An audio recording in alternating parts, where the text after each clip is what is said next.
Outside the townships, life is still very difficult in South Africa. As a result, the journey is going in at the grassroots level, being taken into schools to help address these issues, with the support of teachers and governing bodies. There's a lot of baggage that people carry in this country because of what happened during the apartheid years, and I think it's embedded in our society. We see in our schools a lot of learner-on-learner violence, that disrespect towards other people. We see it in the larger society in South Africa as well. There's non-respect for human life. These types of issues are widespread and are a significant factor in preventing children fulfilling their potential at school, because they live in this type of environment and bring all these issues with them into the school environment. It was important for us to have a mind shift after we had endless problems. Children we had were disruptive at school. They came to school to cause chaos. They brought knives to school and say they picked it up on the field. And how can you teach in the class, doing schoolwork, the children or the educator, if a child threatened to do that outside? These aspects make teaching almost impossible, but they're not restricted to the children. It's also their parents and teachers. And so before assisting the children, the journey is having a huge impact in helping those in charge come to terms with their own issues. You can't help other people if you're not sorted out yourself. So I needed to be sorted out before I could reach out.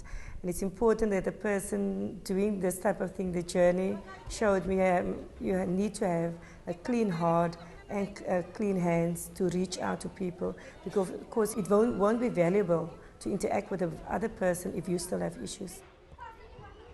When the journey was introduced to us, we obviously did the journey process on ourselves.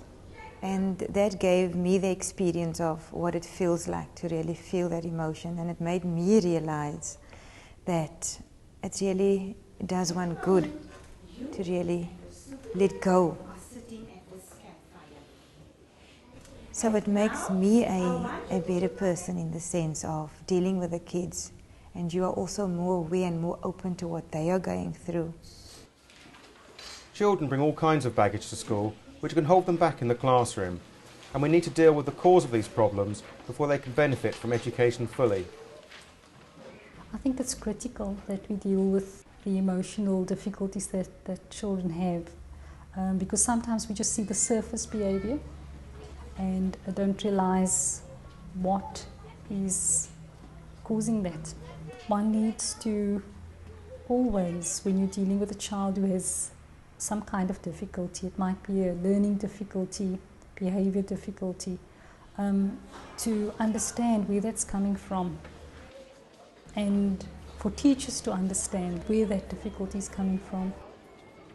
It is crucial to understand the type of issues our youth face, be it bullying, peer pressure or family circumstance, and the journey is playing a key role in changing them.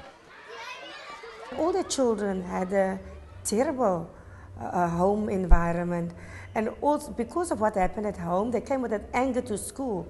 And it's not because of what happened at school, but we had to suffer because of what happened at home. Children were very aggressive. Children didn't want to be in the classes, so education couldn't really take place. And now we don't experience that anymore. All our children are in the classes. There's more respect for educators and for the other learners. 4 seasons. This has been as a direct result of doing the journey and meditations with the children. And consequently, by allowing the children to clear their issues, the school as a whole has shifted, with happier children whose results are improving, and seeing these amazing benefits means everyone is enjoying doing the journey processes. With the physical journey, for me it's actually amazing when they go up the steps and down the steps, how they actually physically do that.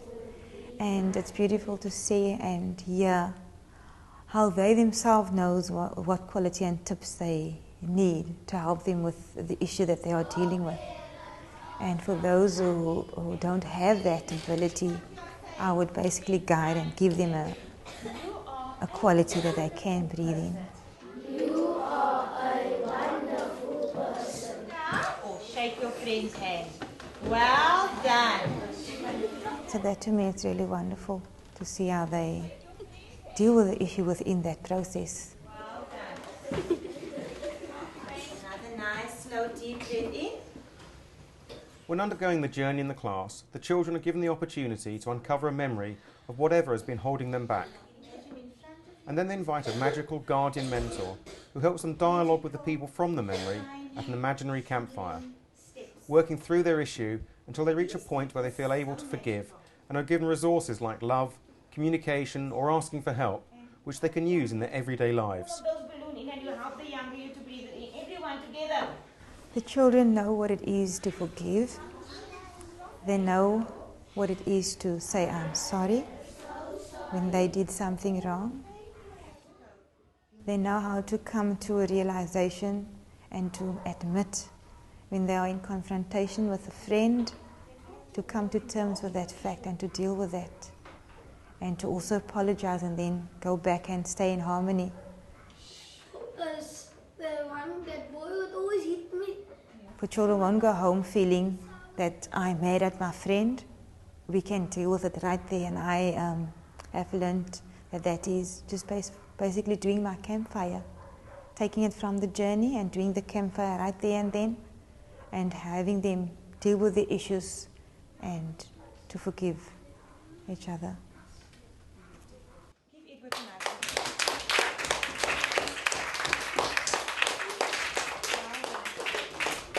They concentrate better at that moment, and I also find that some of the learners, not all of them, are doing better with their schoolwork, in the sense of learners who had difficulty in maybe understanding when they're reading an instruction are able to do that by themselves, and their work is definitely improving in the sense of handing in better work, more complete work.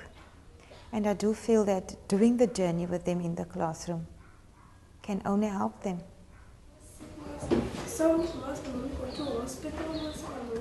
It does help me because I noticed that I always remember good things, and all those bad things that happen to you, you must forgive the people, and you must be happy and polite with the people and love each other.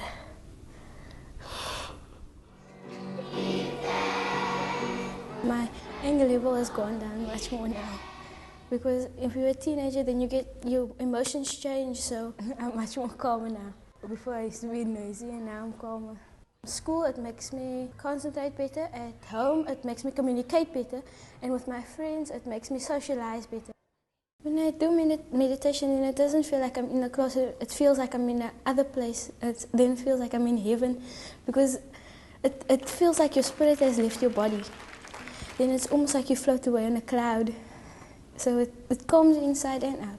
So it makes you a better person.